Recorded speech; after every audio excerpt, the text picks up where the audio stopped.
Hola, ¿cómo les va? Hoy vamos a continuar con un tema que es la auditoría de este ciclo de inversiones y propiedades de inversión. Básicamente, como todo componente, está establecido en el programa detallado de trabajo del auditor y en este caso, como todo componente, está integrado por saldos del balance y también por transacciones, por operaciones. Sabemos que en el tema de inversiones, un ente, una empresa cuenta con fondos disponibles, ¿sí? Entonces toma una decisión de colocarlos, de invertirlos, ya en distintos activos, con el fin de obtener una rentabilidad o beneficio implícito o explícito. Estos activos no están vinculados ni asociados con la actividad principal del ente, y tampoco se refiere a colocaciones de fondos en otros entes. Las inversiones entonces tienen un propósito, que es obtener un beneficio adicional extra a lo que es el ingreso por la venta de bienes o prestación de servicios. Entre estas inversiones, estos activos, podemos encontrar colocaciones de fondos en entidades financieras, como puede ser depósitos a plazo fijo, moneda nacional y extranjera, en cajas de ahorro, negociaciones de compra y venta en mercados futuros, llaves de negocio, tenencia de acciones de manera temporaria, moneda extranjera, criptomonedas, como así también participaciones permanentes en otros entes y la tenencia de acciones permanentes, que le pueden otorgar el control conjunto o influencia significativa en la empresa emisora, entre otros tipos de inversiones que puede realizar la empresa. También podemos analizar de paso las propiedades de inversión, que se refiere a inmuebles, terrenos, edificios, que el ente posee ya sea para el acrecentamiento de su valor, que en algún momento podría vender, o para obtener, a través del alquiler y arrendamiento, un beneficio. Entonces, queda claro entonces que solo aquellos entes que cuentan con alta liquidez y disponibilidad de fondos ha planificado, ha presupuestado incluso en empresas con más interés en lo que sería este tipo de actividad, qué tipo de inversiones va a realizar y tiene muy claro el flujo de fondos que va a recibir por las mismas. Es muy importante definir la intención del ente para poder establecer aquellas inversiones que son temporarias y aquellas permanentes. Lo que busca el auditor es validar las afirmaciones respecto a estos saldos, ¿sí? Es decir, afirmaciones que ya conocemos de integridad, de validez, de medición y exposición. Integridad porque cada inversión debe estar adecuadamente contabilizada de manera íntegra en el ejercicio contable que corresponde, debe haber un adecuado corte de transacciones y debe estar, por supuesto, adecuadamente integrado todo, es decir, un adecuado registro de estas operaciones. Algo que en pymes y empresas muy pequeñas y microempresas suele estar de alguna manera desasociado lo que sería el hecho, la actividad en sí de inversión y la registración contable. Por lo tanto, el auditor debe validar que haya una adecuada registración contable en el ejercicio económico que se está auditando y sea de manera adecuada, así como los resultados que obtiene de la misma y sus correspondientes cobranzas en su caso. Cada saldo debe representar una inversión donde los derechos los tiene el ente, la tenencia son del ente. Como hay distintos tipos de activos que pertenecen a este grupo de inversiones, deberá ir obteniendo información para poder hacer las validaciones. así como un conocimiento de cómo debería estar evaluado y medido cada una de ellas. Ya sea que, por ejemplo, en el caso de la tenencia de moneda extranjera, así como la compra de acciones, tal vez para ser vendidas en el mismo ejercicio contable, o si hay una intención de tener acciones de manera de largo plazo, porque el propósito del ente es obtener un control del mismo, de la empresa emisora o influencia significativa. Deberá revisar la validez de esa medición. Si tiene ese control o influencia significativa, deberá estar medido valor patrimonial proporcional. En caso contrario, si no cotiza en mercados, a su costo, y si cotiza, su valor neto de realización. Es decir, hay una serie conocemos de normas de evaluación que el ente emisor debería haber aplicado de manera correcta. El auditor deberá validar todas esas mediciones. También tenemos que tener en cuenta la medición de los resultados devengados, ¿sí? Así como su adecuada registración y la correspondiente cobranza, y la exposición adecuada en los estados contables, así como en la información complementaria, sobre todo de aquellas inversiones permanentes, como sería el caso de las acciones. Entonces, cada una de estas afirmaciones es importante aprender algunos ejemplos para poder hacer un análisis de qué afirmación el auditor está buscando comprobar. Entonces, con esto en mente, entre otras afirmaciones que podemos ver en los libros, que hay muchas más, va a tomar información a través de los procedimientos de detección de riesgos.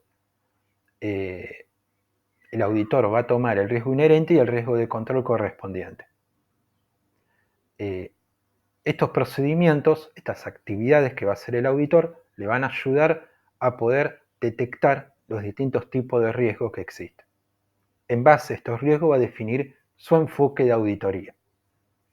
Comúnmente, en el rubro inversiones, tanto temporal como permanente, se utiliza el mismo enfoque de auditoría, y en caso de propiedades de inversión, podría aplicarse un enfoque de auditoría similar al que sería aplicable para los bienes de uso.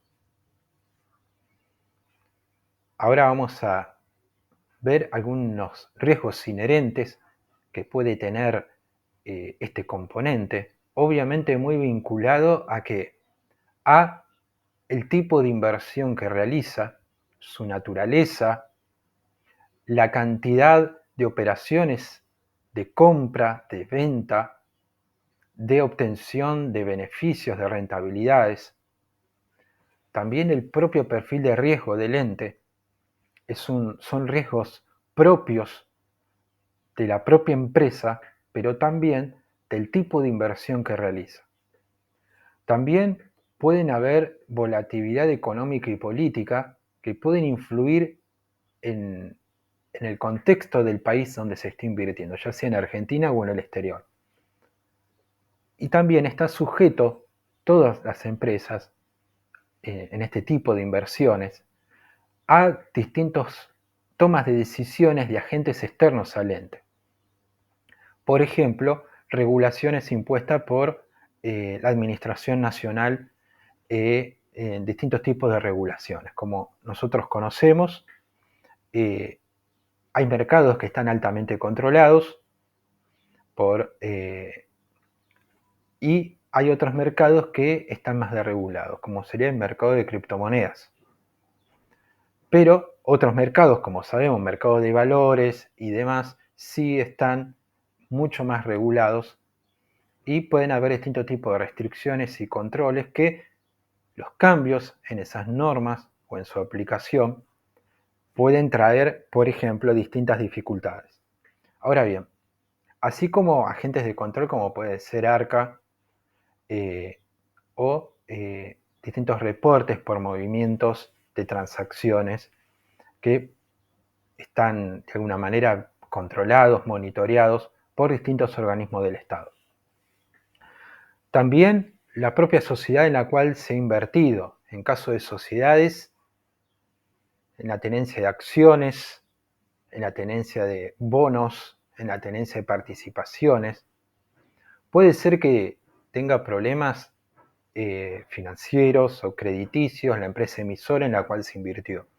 Ya es un riesgo que está fuera del control del ente, pero forma parte de los riesgos inherentes de este componente. Ahora bien, también es importante que pueda haber fluctuaciones en los resultados de las sociedades emisoras, en el caso de inversiones permanentes, por la tenencia de acciones, así como cambios en porcentaje de la participación y demás. Es decir, hay distintas decisiones que el ente también va a asumir a través de su órgano de gobierno en cambiar la participación de su tenencia de acciones. Si tal vez tenía una participación minoritaria y luego quiere tener una influencia significativa, por ejemplo, bueno, son riesgos inherentes. El auditor deberá determinar ese nivel de riesgo para poder definir su estrategia de auditoría.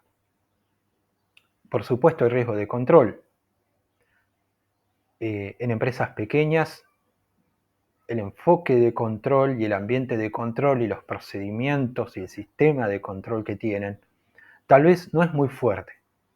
Generalmente es muy informal.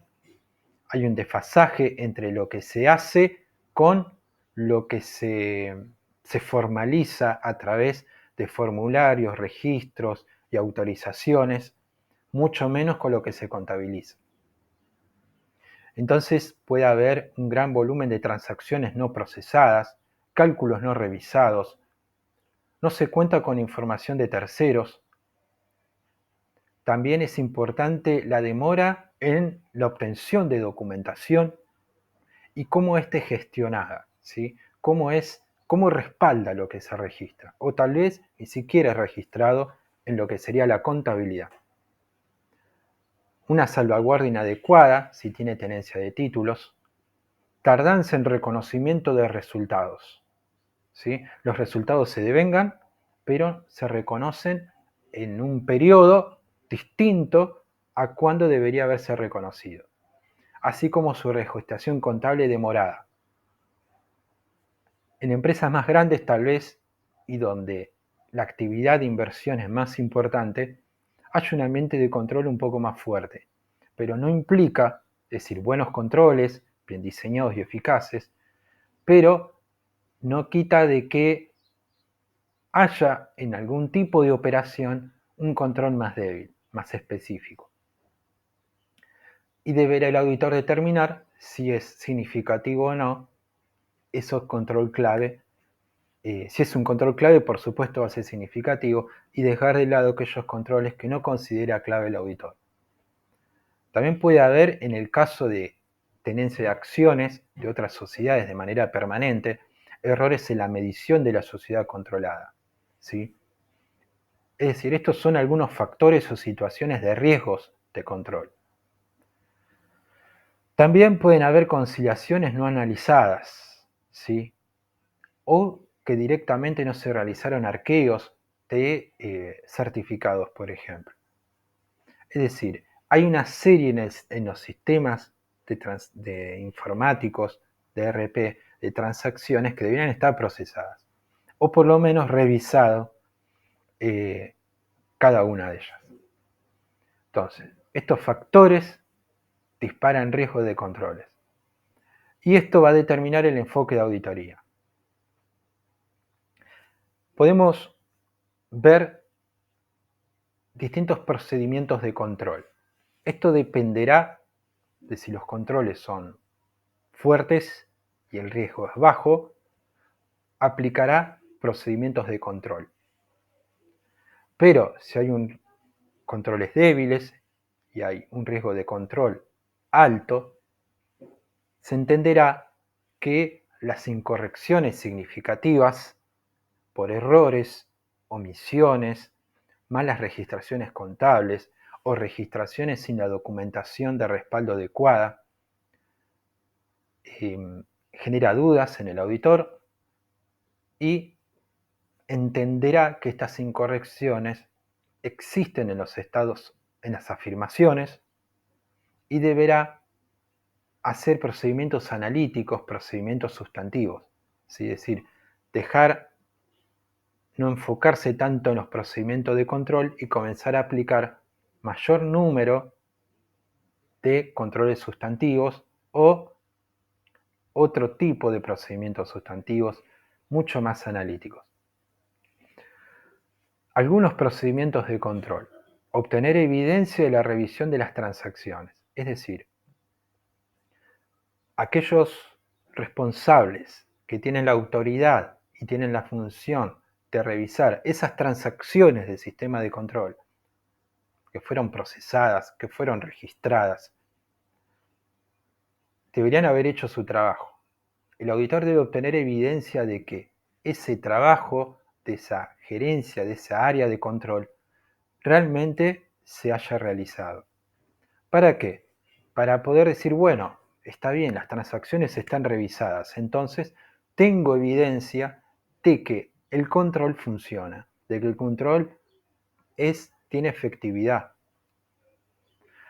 En cambio, si no obtiene evidencia de que las transacciones no están revisadas, va a dudar porque, más que dudar, va a tener una evidencia, un elemento de juicio que le va a permitir inferir de que si las transacciones tienen errores, seguramente esté contablemente mal registrado, porque el sistema de control no las detectó en su momento y no se tomaron las correcciones para evitar ese error. También obtener evidencia de las operaciones de compra y venta serán aprobadas. Y acá me quiero detener porque el auditor debe obtener todo el conocimiento de cómo son los procesamientos que realiza el ente. Básicamente, una empresa va a tener disponibilidades de fondos. Y hay un gerente financiero o una autoridad que va a tomar la decisión de qué tipo de inversiones se van a realizar. Tal vez haya un área de planificación, de presupuesto que así lo definió, o quede en manos de algún responsable de qué tipo de inversión se va a realizar, su naturaleza, el momento de hacerlo, el destino de los fondos, su cantidad y demás.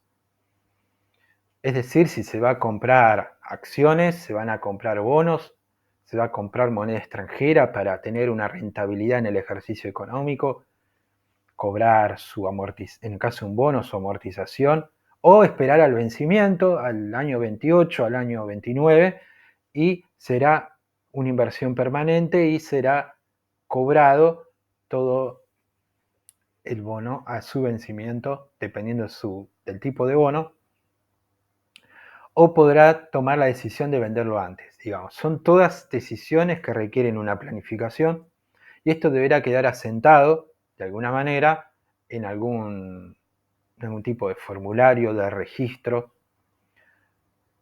y que estas decisiones de compra, de adquisición, de inversiones están respaldadas, ¿sí? Pero sobre todas las cosas están autorizadas. Sí, están autorizadas, así como su venta, así como lo que sería el registro de los beneficios, ya sea intereses, dividendos, adecuadamente registrados, su devengamiento y así como su cobranza en su caso. Es decir, hay una serie de decisiones donde el auditor deberá revisar el tipo de inversión, la fecha, así como el monto que se ha invertido y comprender la intención del ente de tenerlas de manera corriente, es decir, van a ser realizadas en un plazo menor un ejercicio económico o la intención es mantenerlas hasta que venzan o mantenerlas hasta que el ente decida qué hacer en el caso de acciones, ¿sí? En otras compañías. Entonces, toda esta información el auditor debería obtenerla del área financiera, de finanzas o de aquellos responsables, si ese área no existe, de de lo que serían las inversiones. Y de propiedades de inversión, lo mismo, ¿no? Validar que esos inmuebles, esos terrenos pertenecen al ente, que estén adecuadamente evaluados, adecuadamente expuestos, así como todo el procedimiento de adquisición de esos inmuebles. Y en el caso de obtener rentabilidades, por ejemplo, en alquiler, bueno, esos alquileres, cómo se devengan, cómo se registran y cómo se perciban. Entonces, conocer el esquema de este procedimiento es importante. Y habrán transacciones que deben estar controladas, procesadas, autorizadas. Y el auditor deberá obtener evidencia de cada paso secuencia para tener seguridad de que lo que sucedió en los hechos esté adecuadamente reflejado en la contabilidad. También obtener evidencia de que la gerencia monitorea la medición y el resultado de las inversiones. Obtener evidencia del seguimiento de los ajustes del valor patrimonial proporcional en su caso. Verificar la revisión y aprobación del método de conciliación de estados contables por el funcionario adecuado. Recordemos que el ente que tiene control o influencia control conjunto, por ejemplo, deberá presentar estados contables consolidados, ¿sí? Los estados contables consolidados también deben ser auditados. Por lo tanto, es trabajo extra para un auditor y su equipo, y en este caso deberá verificar y revisar cómo fue aprobado la consolidación en el caso de este tipo de inversión. Vieron cómo hay muchos, dependiendo el tipo de ente y el tipo de inversión,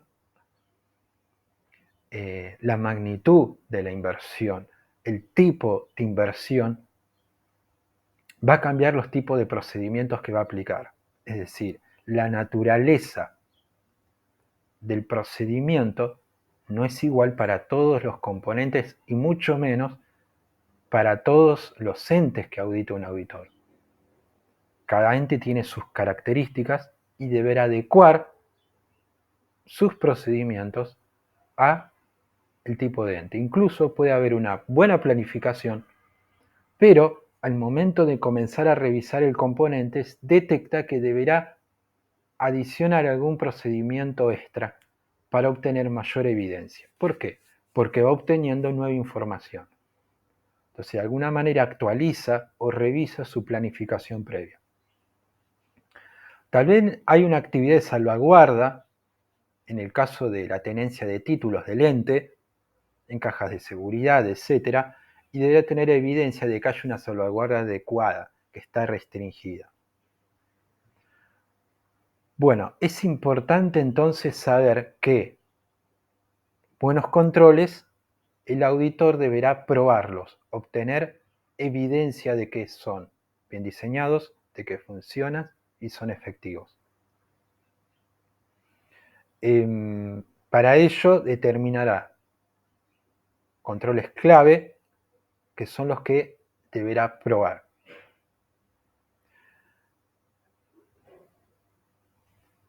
Tenemos también lo que son los procedimientos sustantivos. Cuando el riesgo inherente es muy alto, gran número de transacciones, distintos tipos de inversiones que son hechas por el ente, deberá analizar y revisar, y esto lo hago notar en este momento, tal vez es muy básico lo que voy a decir, pero es importante y a veces lo olvidamos. Es un análisis vertical, es decir, ¿qué relevancia tiene el rubro inversiones en el activo, cuando estamos viendo el estado de situación patrimonial, sobre el total del activo? ¿Sí? Tanto inversiones permanentes como temporarias. Entonces, esa información le podrá decir, bueno, qué importancia tiene este rubro, estos saldos, dentro del activo. ¿Y qué riesgo inherente tiene? Cuando detecta que hay una importante participación en el activo, el riesgo será más alto. ¿Por qué? Porque hay mayor número de operaciones, mayor número de inversiones, y deberá revisar su sistema de control interno del ente y detectar el riesgo de que falle ese sistema. Pero ese riesgo inherente va a determinar cuanto más alto, mayores procedimientos sustantivos deberá usar, mayor número, naturaleza y alcance de ellos. Eso es lo que quería decir. Pero también va a realizar análisis de tendencia. Puede ver el presupuesto de la planificación de las inversiones versus lo real y detectar variaciones y buscar explicaciones y causas. Eso sería una excelente revisión de obtener evidencia de que el sistema de control ha revisado esas variaciones. El auditor permanentemente, cuando audita estados contables, va a detectar cambios significativos de saldo de un ejercicio anterior al actual, por ejemplo, o de lo presupuestado con el ejercicio actual. Y le da indicios sobre la importancia de esos saldos y se hará pregunta de esas variaciones que deben estar adecuadamente justificadas por el ente y eso puede dar indicios de los riesgos que tiene el componente. Obviamente, cuando no hay tantas variaciones, seguramente el riesgo de control, el riesgo inherente será más bajo, pero grandes variaciones, un aumento significativo de las inversiones en el último ejercicio, por ejemplo, respecto al anterior, bueno, seguramente el riesgo inherente aumentará. A eso quería llegar. Se los menciono porque los autores permanentemente hablan de distintos procedimientos y uno se pregunta, pero ¿por qué el auditor deberá analizar tanto? Bueno, depende si la participación del ente en este tipo de inversiones incrementará esos niveles de riesgo. Procedimiento sustantivo: realizar pruebas globales de razonabilidad de saldos y su carga de resultados. Validar las cobranzas posteriores de partidas que se encontraban pendientes de cobro. Realizar pruebas globales de cargo por intereses y dividendos ganados. Todo pruebas globales de razonabilidad, podríamos decir. Cuando el riesgo de control es bajo y hay buenos controles, hará muchas pruebas de controles. Y tal vez hará alguna prueba global de razonabilidad porque tal vez habrá algún tipo de inversión que amerita que el auditor valide ese saldo, ¿sí? Y no hará demasiados procedimientos sustantivos más analíticos, con más detalle, porque confía que el control hizo su buen trabajo y el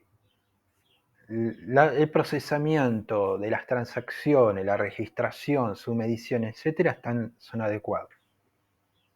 Pero, en cambio, si los procedimientos de control fallan y los procedimientos, el riesgo inherente es alto, bueno, deberá hacer muchas pruebas analíticas.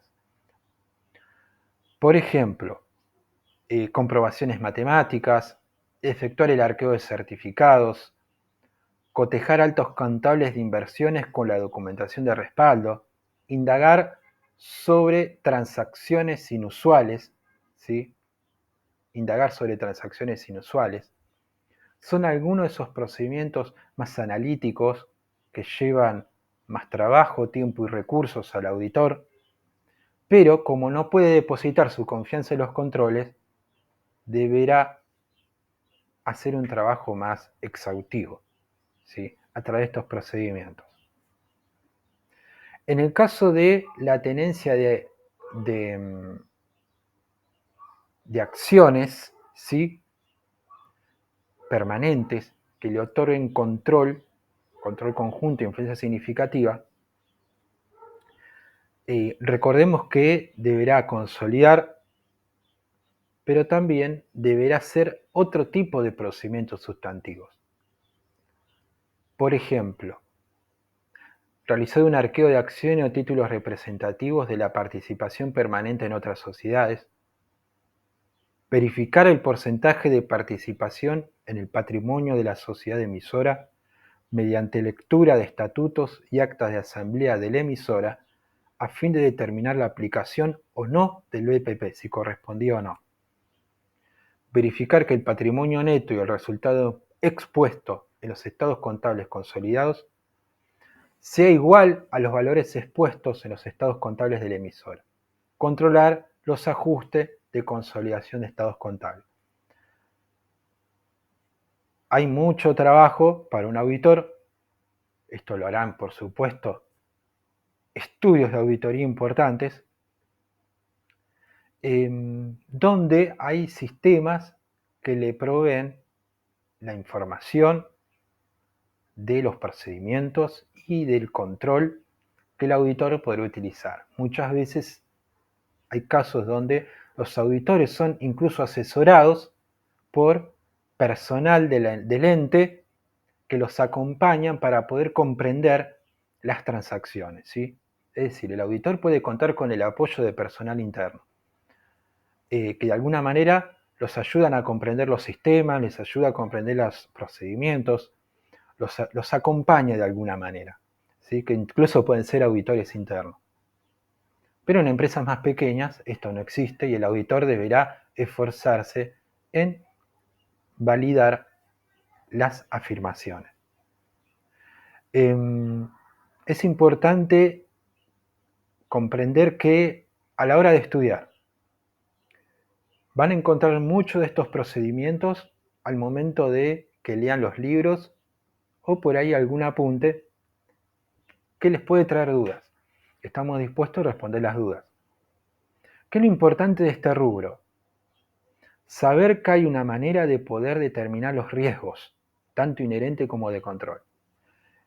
Eso es a través de un paso importante, analizar la información sobre cuáles son los procesos internos para inversiones y propiedades de inversión.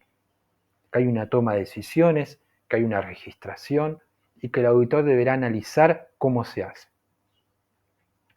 Aplicar procedimientos para detectar y evaluar los riesgos de incorrecciones, ¿sí? Que pueden deberse a errores, a riesgos inherentes y de control. Definir el enfoque, la estrategia de auditoría. Debe haber un enfoque de control o enfoque sustantivo. Y tomar ejemplos simples y de 2, 3, 4 tipos de procedimientos, tanto de control como sustantivo. ¿Con qué propósito? Validar las afirmaciones. Y proponer al ente los ajustes correspondientes en caso de incorrecciones. Un asiento de ajuste o alguna nota. Recordemos que las inversiones permanentes, la tenencia de acciones permanentes, requiere de una nota en información complementaria. Tal vez la nota no esté, tal vez esté todo bien evaluado, registrado, adecuadamente medido, pero no está la nota. Bueno, doy un ejemplo muy básico, pero deberá decirle al ente que deberá exponerlo en nota la información complementaria que detalle respecto a las acciones de tenencia permanente, que otorgan control conjunto, influencia significativa. O asientos de ajuste correspondientes, hay errores, ¿sí? Errores de medición, por ejemplo. El ente entonces podrá aceptar los ajustes propuestos por el auditor o rechazarlos. Entonces, los invito a leer los autores, a tratar de comprender cómo se audita, ¿sí? Aprender de memoria los procedimientos no va a ser útil, pero sí a saber que hay procedimientos que el auditor puede aplicar y si uno piensa y trata de adecuar los procedimientos que estamos viendo en todos los componentes, hay procedimientos que nos van a servir para validar distintos componentes, ¿sí? Así que bueno, por ahora es lo que tenemos y vamos a seguir avanzando con los diferentes temas que tenemos para estudiar.